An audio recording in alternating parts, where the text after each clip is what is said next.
It's gotta go. Um, right.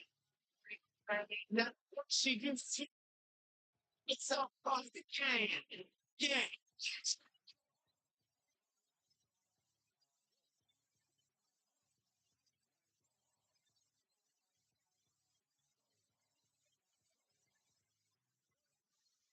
Yeah. Oh yeah, the beast back. Adrenaline pumping through my veins, can't relax. Original. I am not the same as these cats. I sting them if they never ever minding their beeswax. I don't ever cap, but I'm wearing like 3 hats. Never been a rat, but I know where the cheese at. You'll never get a trophy cause they all here with me. Yeah, you better believe that. When it's all said and done, I'll still be here standing. Never took a loss, and it ain't something that I'm planning. I dare you to say something. My focus is A1. Every dog has its day. It's been mine since day one. This is real grinding. I'm still climbing. While you still trying, I'm still shining. It's real blinding. And I'm getting hotter too. Talking top two, I'm not a fool. You let the pressure bother you when I do what I gotta do. Let's go on. I just,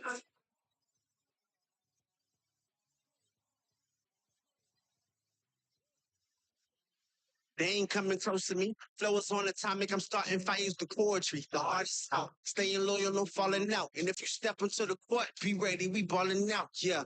The coldest of teens, they know we bring, don't try this. They know in between, we go for these dreams in silence. Hard work, don't mistake it for magic. We been shooting in the gym. It's target and practice. Yeah. And I'm just getting started getting feedback.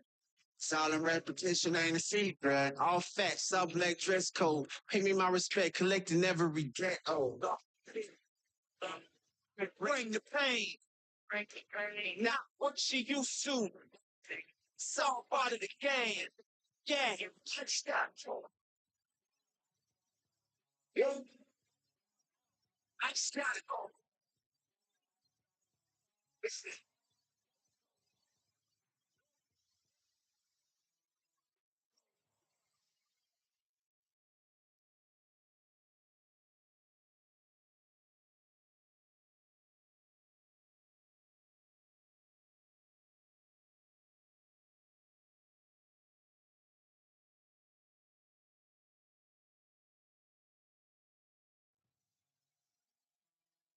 Yeah, let's go. Just gotta go. Um,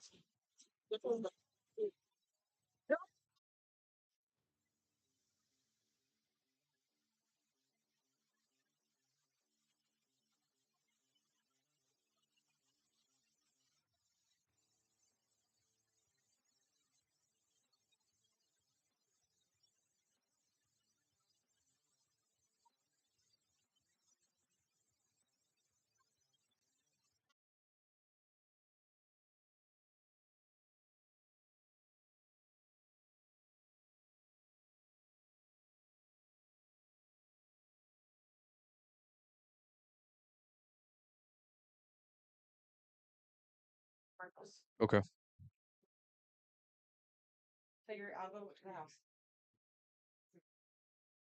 And welcome in, ladies and gentlemen, to the Lumberjack pregame show brought to you by Terrell Insurance Agency. I'm Alec Reyes alongside Drellin Fussell with me this evening. And tonight we're coming to you live once again for week 2 of the Texas high school football season as your Diboll Lumberjacks are taking on the Raiders of West Rusk tonight out of District 11, Class 3A, Division 2.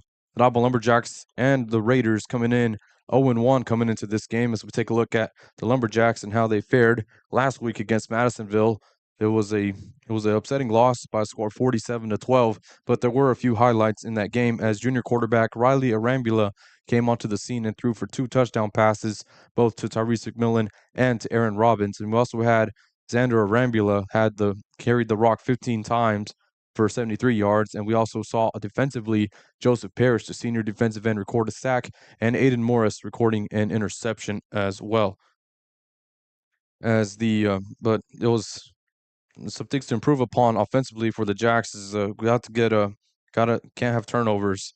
The Lumberjacks had 6 turnovers in the game with 4 interceptions thrown and 2 fumbles recovered by the Mustangs, and then the first 4 drives resulting in turnovers and also a few red zone woes along with that. But we'll see what the Lumberjacks can do this evening against a pretty stout West Rusk Raiders team who comes in also 0-1.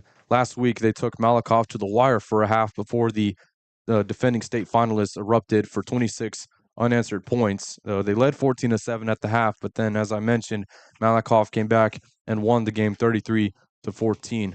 The Raiders began the season off with a bang by having a 90-yard kick return by Gunnar Harp and a rushing touchdown during the second quarter by Hunter McCandless, who paces the Raiders. Who was a second-team All-District selection last year for West Rusk. The Raiders come in led by third-year head coach Rafe Mata, who was 14-11 overall. He spent the previous 4 seasons as the offensive coordinator for the Raiders, and before that, he was an assistant at Kilgore, and he also spent some time in the college ranks at Baylor and Houston, respectively. Lumberjacks led by 12th-year head coach Blake Morrison, who was 76-52 overall at the helm, and we'll see what the Jacks and Raiders decide to do here as it is a 7 p.m. kickoff here momentarily as we have 25 minutes remaining till kickoff here. And if you're listening in on either YouTube or Facebook Live, we'd like to thank you all for listening in to us and for joining us for this evening's broadcast. And just as you all know, tell your friends and family that we are not on the Diboll Lumberjacks app. Again, we are on YouTube and Facebook Live. So please be sure to tell your friends and family that that's where we're at. And you can also engage with us by commenting, liking, and also going on YouTube and chatting with us in the live chat. And most importantly, subscribing to Diboll Sports Broadcast on both Facebook and on YouTube. Time to turn it over to my partner, Draylen.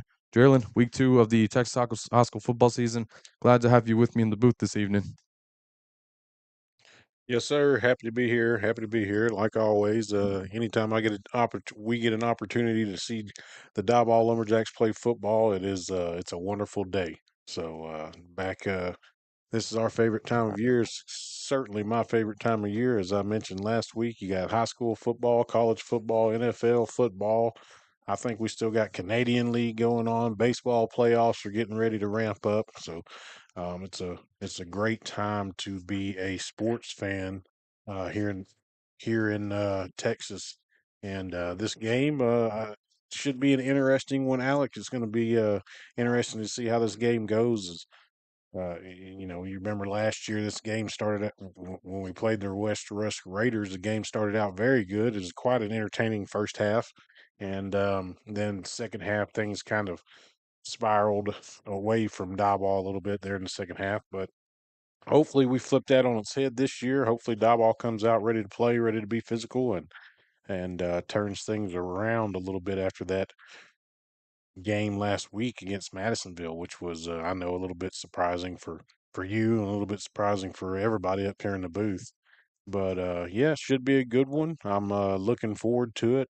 My youngest son will be running out with the Little Jacks here in a little while before the game, so that's exciting for me. Getting to see my son this year. He's going to be wearing the red and white and gray and black for the Diboll Lumberjacks, which is something I always wanted for my kids. Although my older son he preferred to go to Lufkin, so get to see one of my own in red and white this or tonight and going forward. So uh, exciting time, and I'm ready to see some good football.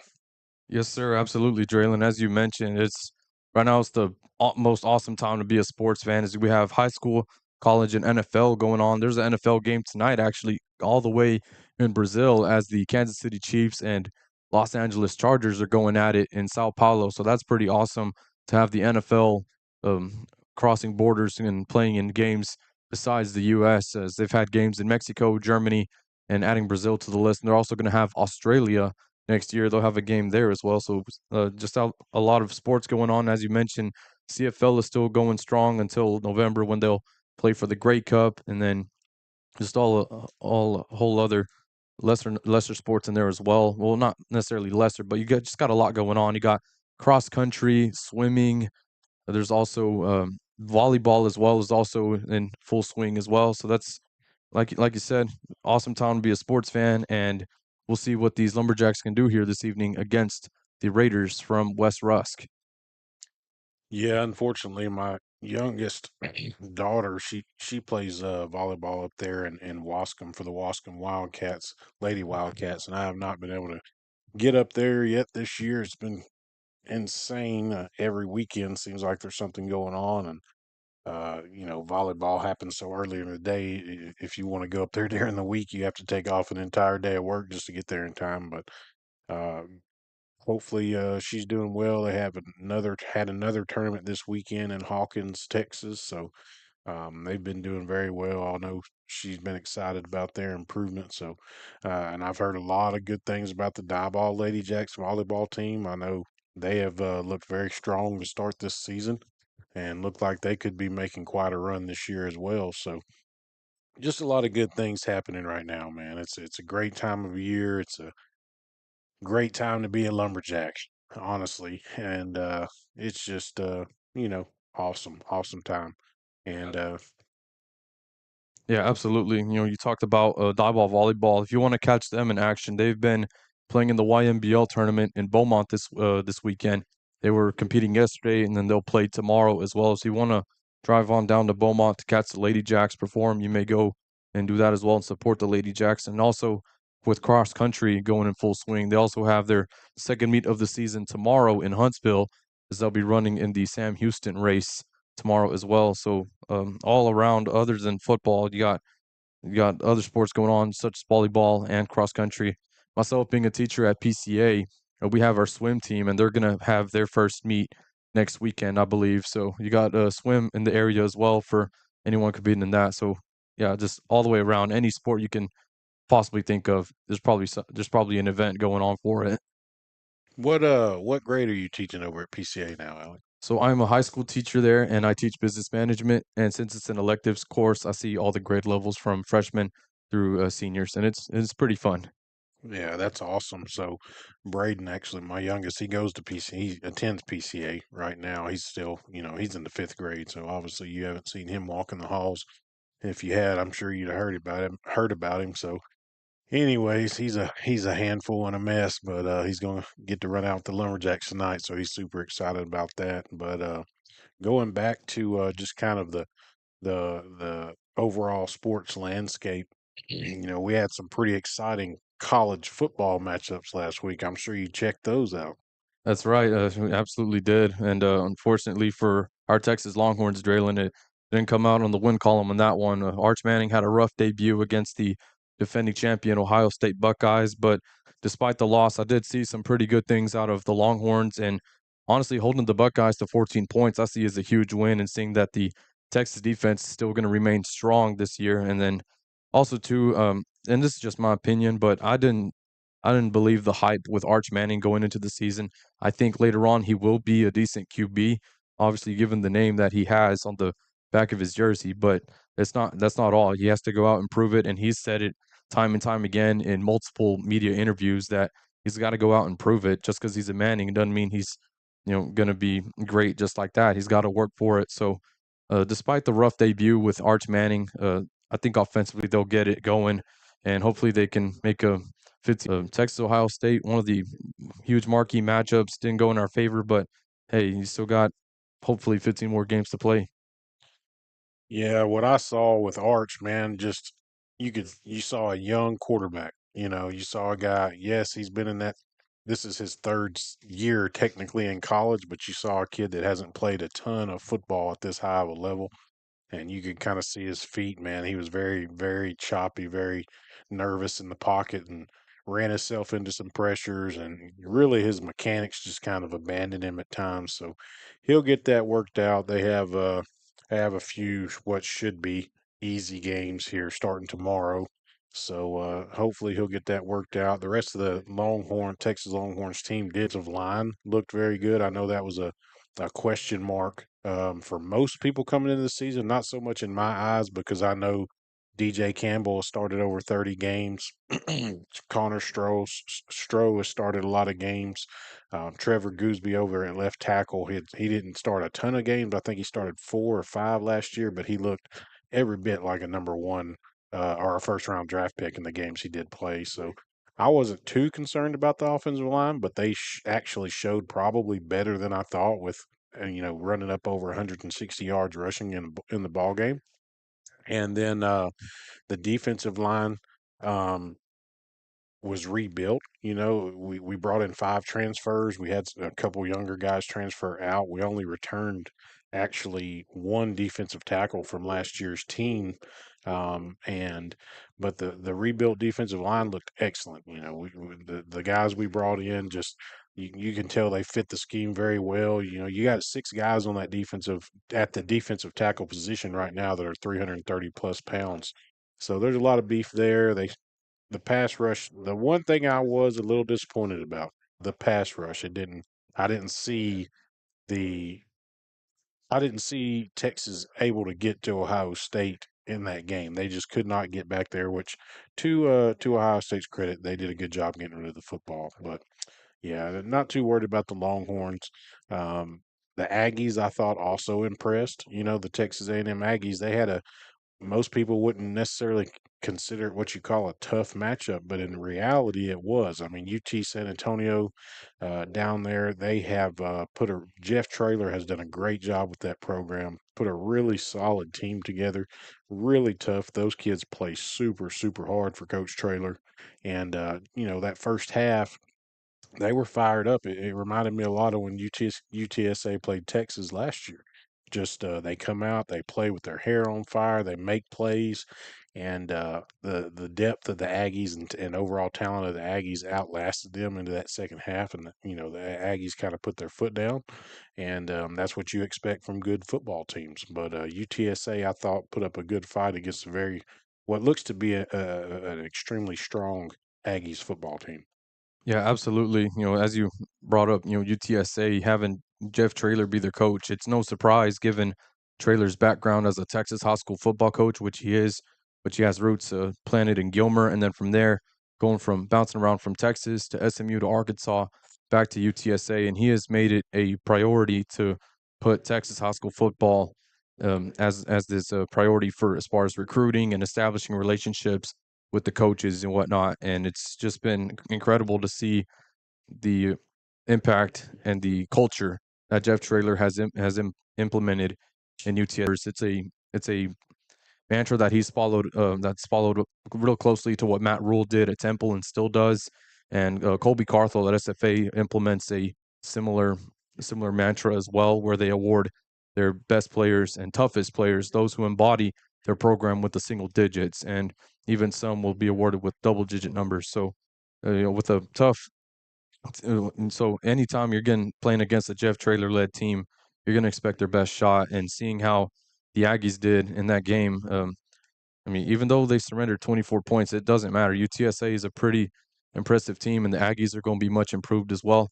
I do want to take a moment to shout out my sister. She got to attend the game in College Station, so she had a pretty phenomenal weekend there. She usually frequent an Aggie game once every season, so from the pictures and things that she told us and showed us, it was pretty awesome seeing her get to experience a college game day atmosphere like that. So yeah, just all the way around, just awesome to have sports back in. And the big matchup I want to talk about that happened Saturday, Florida State upsetting number 8 Alabama 31-17.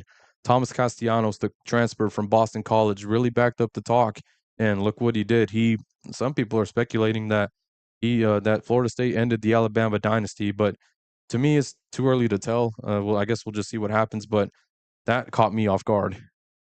Yeah, I think that caught everyone off guard. I will say what I will say is, while I did not expect Florida State to win that ball game, I did expect Florida State to be better this year than what they showed last year. Mike Norvell has been a great coach at Memphis. Then leaving Memphis and coming to Florida State, what he inherited at Florida State was an absolutely miserable version of a Division I college football team. And he ended up they ended up going 13-0. You know, argument or not, should they have been in the playoffs? Should they not have been in the playoff? Whatever. They were 13-0. They lost their quarterback. They didn't get the opportunity to play for it all, but he is a very good football coach. And I'm not sure what happened last year. I know they lost a ton of bodies. They had a lot of injuries, but that team, what was left of that team, just seemed like almost like they kind of just disintegrated after that being left out of that college football playoff.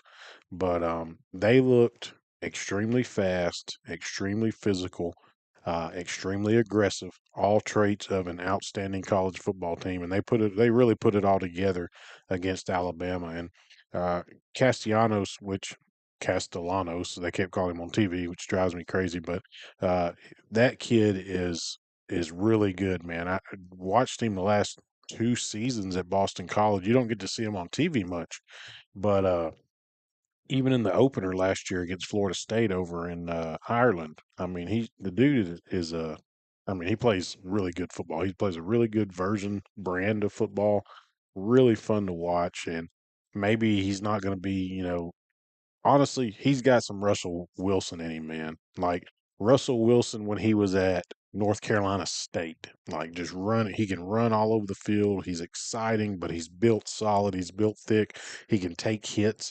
He doesn't look like he's about to get broken half out there. And he looked really good, man. I was super impressed. And Florida State doesn't have exactly an easy schedule coming up, but starting out with that big win against Alabama, they have a really good chance to do big things this season if they can stay healthy.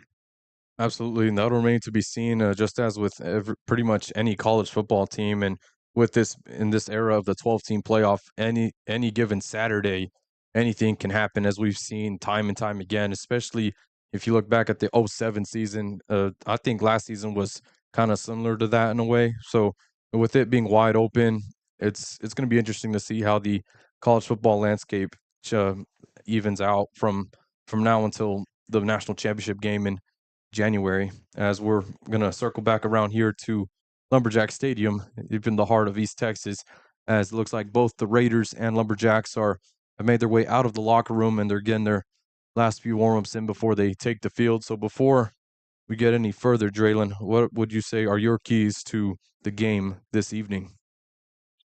Without a doubt, man, I think physicality is going to be the key to this ball game. Whichever one of these teams comes out and decides, hey, no matter what, I'm not giving up an inch of ground. I'm going downhill. I'm going into the backfield, or I'm going upfield. I'm going towards the end zone. And whichever one of these teams can push the other around, that's who's going to win this football game. West Rusk, every time I've seen them play, it's the same thing. They're extremely physical. They run the ball a lot from that spread, power spread kind of formation.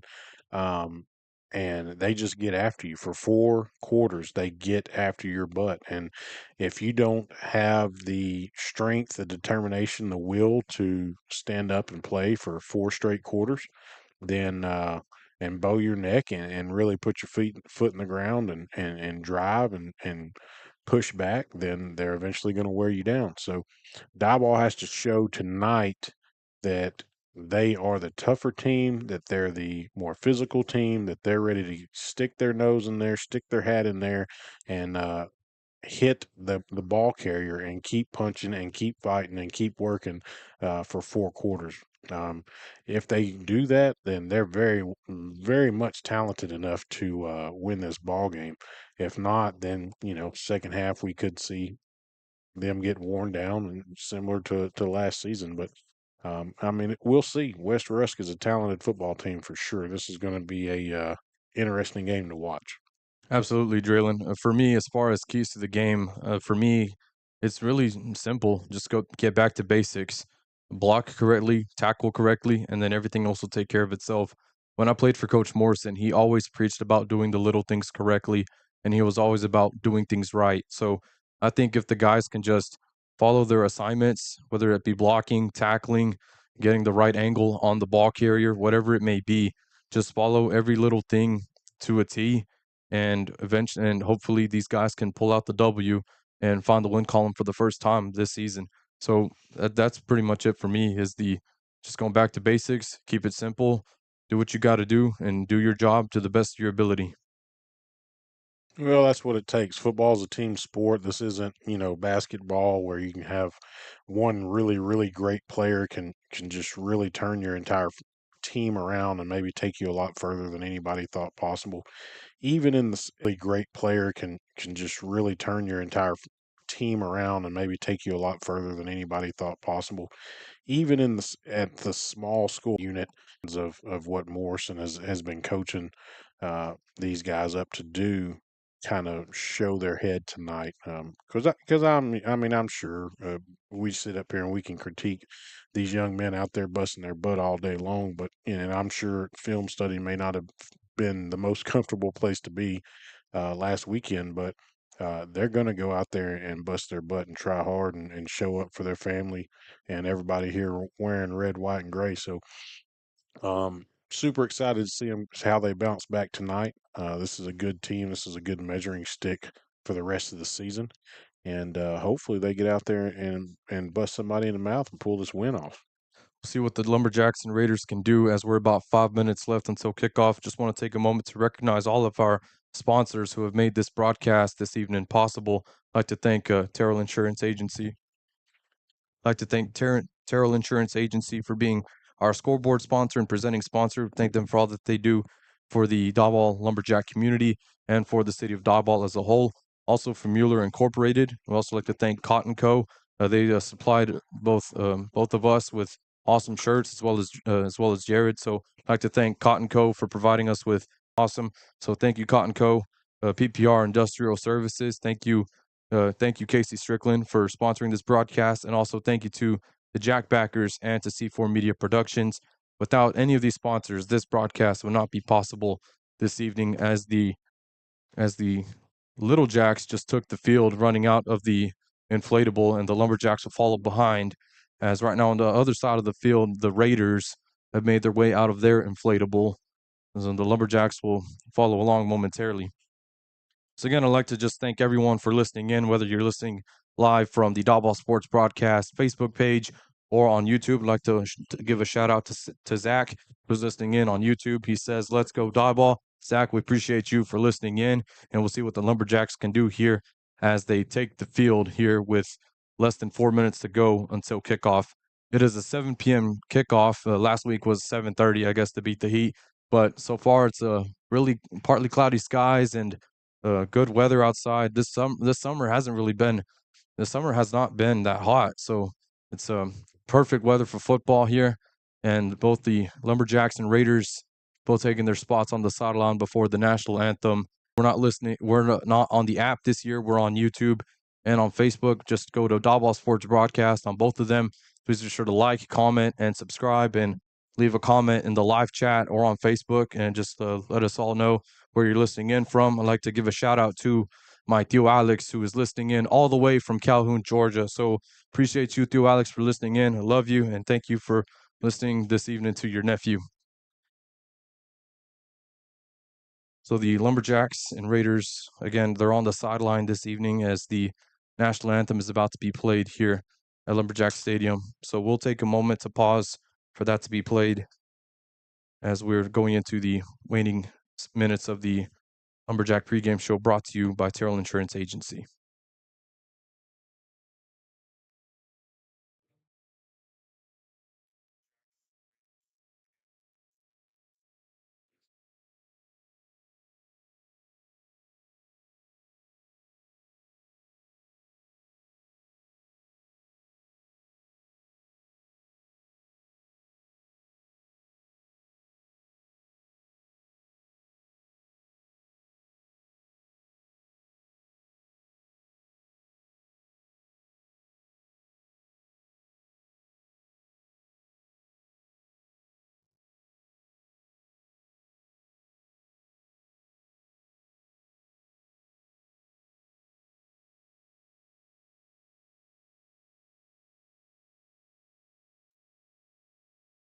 The Lumberjack band just concluded playing the national anthem as we're just moments away from the coin toss, as the Lumberjacks are going with their all red look this evening, with the red helmet, with the red jerseys with white numbers, with the black outline, as well as the red pants with the white stripe down the seam.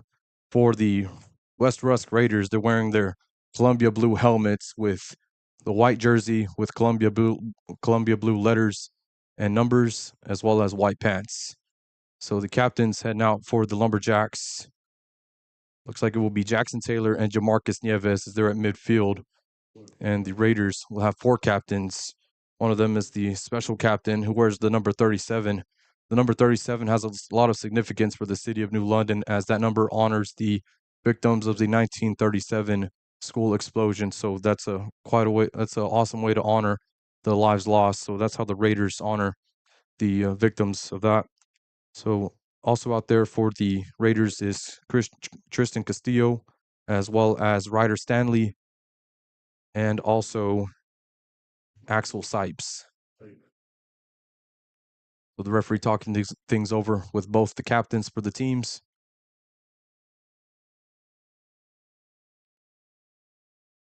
As the Raiders and Lumberjacks, who aren't partaking in the coin toss, are standing right below with both the captains for the teams.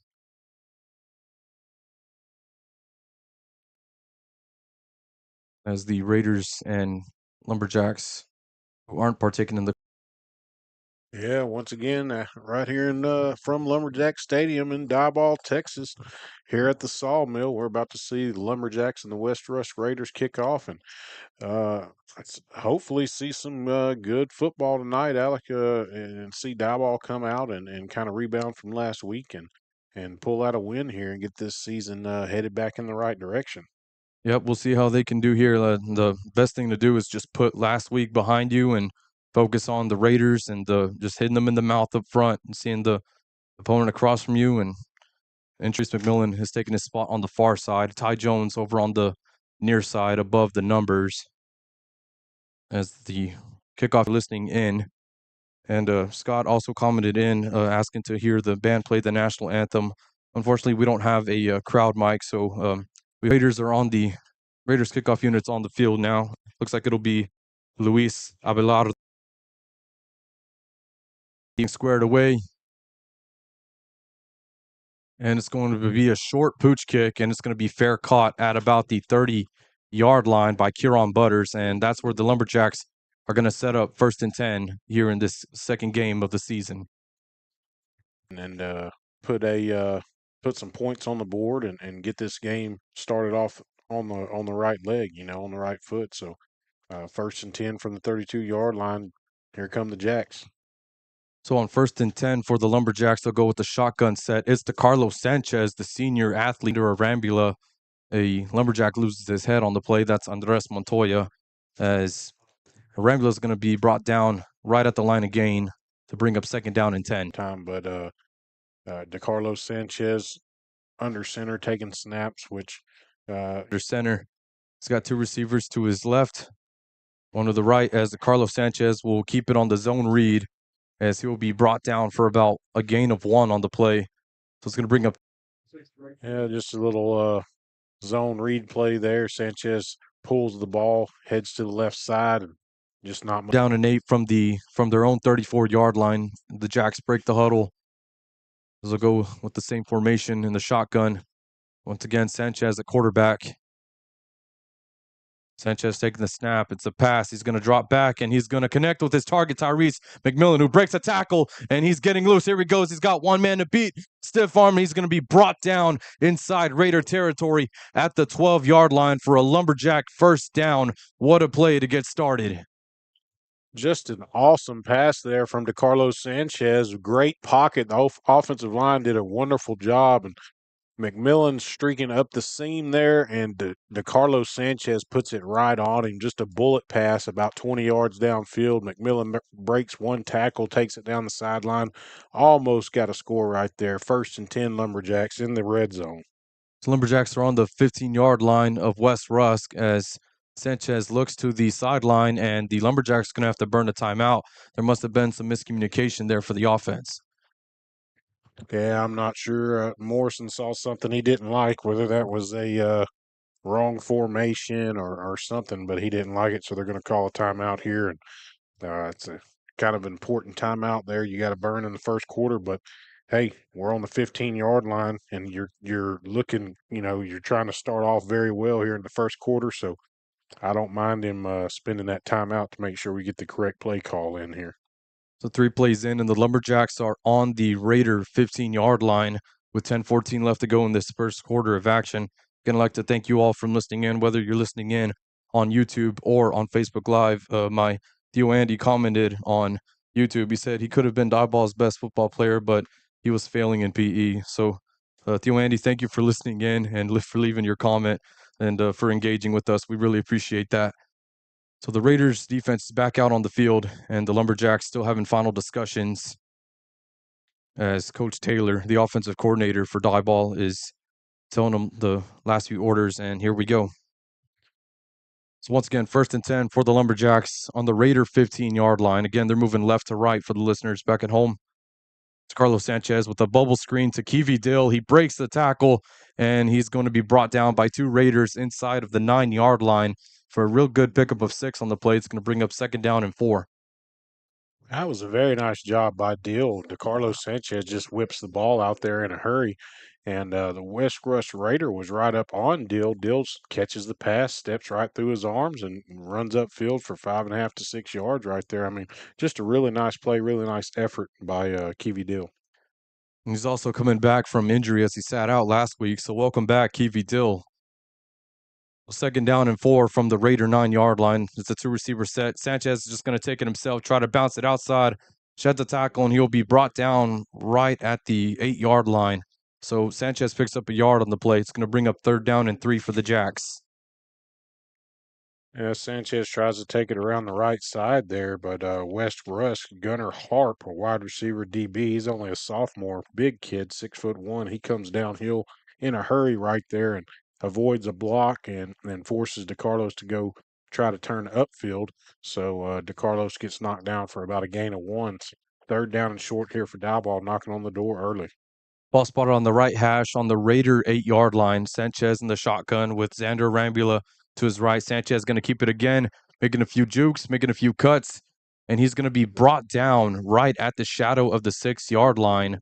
Does he have enough for the 1st down? He does not. He's just a yard shy, so it's going to bring up 4th down and 1. It looks like the Lumberjack offense staying on the field.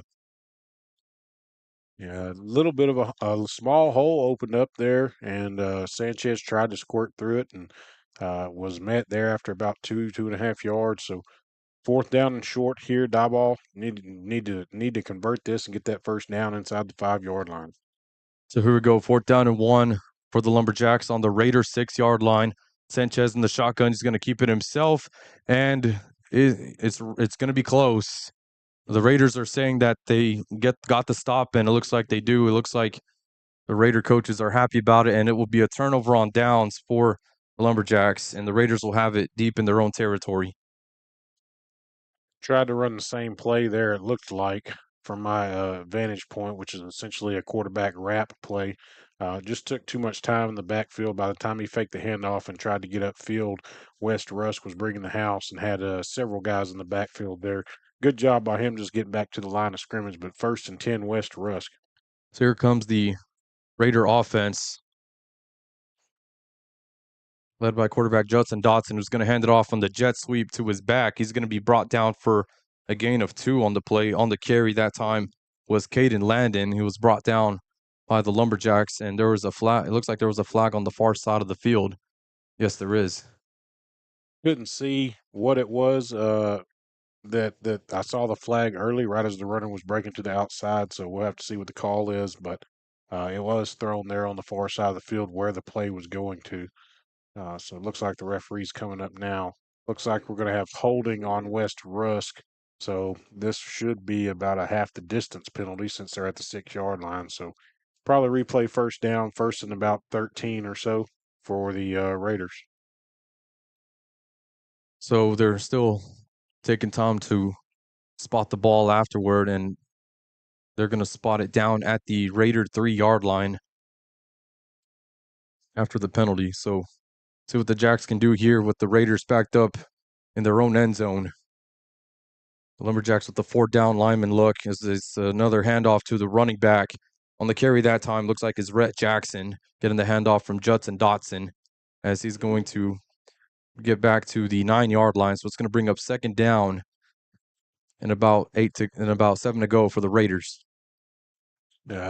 pretty good sized hole there opened up on the left side of that defensive line, or the left side of the offensive line. Running back pops through it, and there are no backs right now. It's an empty backfield look, and whoa, what a hit for the Lumberjacks as Aaron Robbins came in like a missile and laid the hit on the intended target, Gunnar Harp, as he was not going to be able to hold on to that one. It's an incomplete pass, and it's going to bring up third down for the Raiders. That was just an excellent job right there by Aaron Robbins. It's an empty set with no backs in the backfield. They run a slant route right when the ball touches the receiver's fingers. Robbins absolutely unloaded. Great job separating that man from the football. So it's third down and 7 for the Raiders. It's a shotgun set for Judson Dotson, two receivers to his right, one to his left. As Dotson, it's a play action pass, and it's another incomplete pass for his intended target. That he was trying to find Cam Brown on the near side. Good defense there by the Jacks. It was Tyrese McMillan on the coverage, and the Lumberjacks will hold the Raiders to a 3-and-out. Yep, you can see they tried to get another one of those slant routes in. McMillan right there in his hip pocket goes through the wide receiver and gets his hands on the football, knocks it harmlessly to the turf. Brings up 4th and long for West Rusk, and Diboll with the opportunity here. Looks like they're going to get a opportunity to try and return a kick from West Rusk's territory. So on to punt for the Raiders is Dalen Williams, who's able to get it off. Excuse me, that's Cam Brown on the punt, as Tyrese McMillan is going to let it bounce, and he's going to pick it up from his own 44-yard line, and he will be brought down right at midfield. Right as he was going down, here come the flags raining down. Yeah, unfortunately, that's in the area of holding or blocking the back, I would say, right there about the 50-yard line. That was a very nice punt there by the Raiders. Nice tight spiral, probably carried about 40 yards in the air, I would say. It is going to be a block in the back against the Lumberjacks, so that's going to back them up another 15 yards. So what should have been 1st and 10 from right at the 50 will end up being from around our 35 to 36-yard line. So they will spot the ball at the 39-yard line and the inside Lumberjack territory. So could have lost a lot more than that, but no, that's where the Lumberjacks will end up working. So we'll see if they can make up for their red zone woe, as they couldn't come up with points on the last drive and on the 6-yard line. So here comes the Lumberjack offense on 1st and 10. Sanchez is the quarterback. He's just going to hand it off to Xander Arambula, who finds a cut. He's got the first down, and he's going to be brought down inside Raider territory at the 44-yard line. Great carry there by Xander Arambula. Wow. And another penalty. We have more penalty flags. It's going to be another hold against the Lumberjacks here. Flag dropped about the 42-yard. Last week, he's probably more quick than fast, but he absolutely left one of those Raiders jock in the dirt right at the line of scrimmage, cut it up, and busted it for 13 or 14 yards. Just unfortunate we ended up with a penalty there, but hopefully we can dive. 31-yard line. Sanchez in the shotgun with two receivers bunched up on the right side. And it's going to be another handoff to Xander Arambula, and he's going to be bottled up in the backfield by Isaiah Vasquez, who came in crashing down from his defensive line spot. So that's going to back up the Jacks a few more yards on 2nd down. Tried to go basically same play, but to the opposite side of the field, and feel like West Rusk might have been looking for it a little bit, and Xander had no chance right there. I mean, just no chance. As soon as he took the handoff, there was a defensive end right in his face, got him on the ground. So 2nd down, extremely long here. Need to be smart with the football. If we can't, if we can't hit a big play, just don't turn it over and see what happens. So on 2nd down, Sanchez taking the snap. It's a play action pass. He's rolling to his right. He's going to try to connect with his target, Tyrese McMillan. Instead, it's going to go through his hands. It's just overthrown, and the pass is going to come up incomplete. It's going to bring up 3rd and long for the Jacks. Sanchez had some pressure from his backside. He was rolling to his right. McMillan ran a curl route. Looks like he just drifted a little too far, got over by the hash, and Sanchez tried to make the throw against the grain, but couldn't get it all the way back to him. So 3rd and long here for the Lumberjacks. Need to take care of the football. You know, 25 yards is a long ways. Let's just take care of the football. And if we have to punt, that's fine. Don't do anything to lose any more yardage. See what the Jacks can do with 3rd and 24 from their own 25-yard line. Sanchez, the quarterback, is dropping back to pass. He's looking deep for Aiden Morris, and he just overthrows him. A lot of contact on the play, and no flags as Morris also lost his right cleat there on the play. But it's going to bring Slightly overthrown down this near sideline. Um, Ball was just out of the reach there. If it had been a little bit closer, you might have been able to get a pass interference call. But honestly, it was a lot of incidental contact. Looks like their feet got tangled up. Maybe they stepped on each other. So I don't know if he'd got the flag either way. But actually, a pretty solid pass. I was impressed by that fade route there by Mr. Sanchez. those Eli Terrell on to handle the punting duties. It's a high snap, but he's able to get it off, and it will take a lumberjack bounce from the 45 all the way down inside of the 28-yard line. So, so thanks to the bounces, it was able to Eli Terrell's able to add 15 more yards to that. Yeah, he did something very similar last week, but it just barely jumped out of bounds and then spun back in. That time, he kicked it over here towards the near sideline. It landed right about the numbers and rolled for a good 15 yards right there, right, and went out of bounds at the 29. So, really nice job by Eli Terrell. Nice punt right there, and Diboll comes back out with another opportunity to try and hold West Rusk here on defense.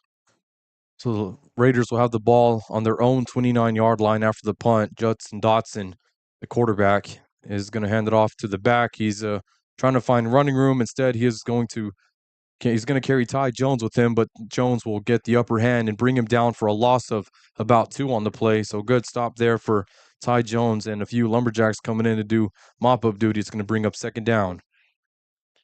Simple handoff to the right side there. I couldn't tell who hit him first. Looked like it might have been Jamarcus Nieves, but got him right at the line of scrimmage, and the whole host of Lumberjacks helped get him down. So 2nd down and 10. There was no gain on that last play. Dotson, it's going to be a play action pass. It's a bootleg to his right, and he tried to connect with the receiver, Jalen Gardner, and Gardner is going to get slipped up on the route, and it's going to bring up 3rd down. And The defensive front for the they actually had very good coverage diving. They had very good coverage diving. Now we're set up here with 4th down and 5. Lumberjacks potentially about to get the ball back again. So 4:55 left to go in this opening quarter of action. We're still scoreless as the punt unit for the Raiders is back out on the field. It's Cam Brown handling the punting duties. Coach Mata saw something he didn't like, and they're going to go back to the drawing board for this. Another timeout burned here, and the size band they have over there. Going to have a nice crowd here for this game tonight. Yeah, absolutely. And shout out to the Raider band as well. They're one of the best bands in Class 3A. So I'd like to shout out any of them who are listening in, and just a shout out to the Raider band. And the snap is going to hit the ground, but Cam Brown is able to get it off, and Tyrese McMillan's just going to let this one roll as it will take a Raider bounce right at the 20-yard line. So good punt there for Cam. A little bit different style punt that time. That came in 10 at the 20. I mean, this is not poor field position. It's decent field position to start a new drive. And so far in the first quarter, Alec, we've kind of seen a field position battle play out here. And hopefully Lumberjacks can go ahead and push on down the field for a score. See how the Jacks can answer here with 1st and 10 from their own 20-yard line. Sanchez is in the pistol as he's going to hand it off to Xander Arambula, who looks for running room. He's going to cradle the ball as we talked about in the pregame. This has some pretty good. It's going to be tough down there in the trenches, and hopefully the boys in red can keep on mashing on them. 2nd down and 8 for the Jacks from their own 22-yard line. The ball spotted on the right hash. It's going to be another handoff to Xander, who makes a good cut, and he loses the ball, and it's going to land directly in the hand. First turnover on the night for either team, and unfortunately, it's going to go to the Lumberjacks, and the Raiders will have the ball from the Lumberjack 30-yard line after the fumble. One of those Raiders came and absolutely tattooed him right on the ball. The ball popped up about 10 foot directly straight up in the air and then landed on the turf, and the Raiders picked it up 1st and 10. Judson Dotson's in the pistol set as it's going to be a reverse to Gunnar Harp. Harp with the He was able to get a pickup of 5 on the play. It's going to bring up second. Brown at his defensive end spot. I'm not sure how we missed a flag there. So on 2nd and 5, it's going to be a swing pass to Hunter McCandless, and he will be brought down for a loss of 3 on the play. Aiden Morris, Aaron Robbins, and Eli Terrell come in and make the stop for the Jacks as they'll push the Raiders back a few more yards. It's going to bring up 3rd down from about the Lumberjack 27-yard line. Very nice job by Aiden Morris and Aaron Robbins on that play. Last week we were kind of talking about the physicality being down there in the secondary. They came up and absolutely. The Raiders put a man in motion. It's going to be handoff to Hunter McCandless, who breaks tackles, and he's going to be brought down by Aiden Chavis and Aiden Morris right at the 1st down marker. They're going to Raiders with 2:37 left to go in this 1st quarter. Slipped a little draw play in there. I think they were anticipating Diboll's defensive line trying to rushing to get upfield and slipped a little draw. So on first, so after the 2-point try and the 20-yard touchdown from Judson. So after the 2-point try and the 20-yard touchdown from Judson Dotson to Gunnar Harp, the Raiders draw first blood with a score of 8-0 here with 2. So we'll see final discussions, and here comes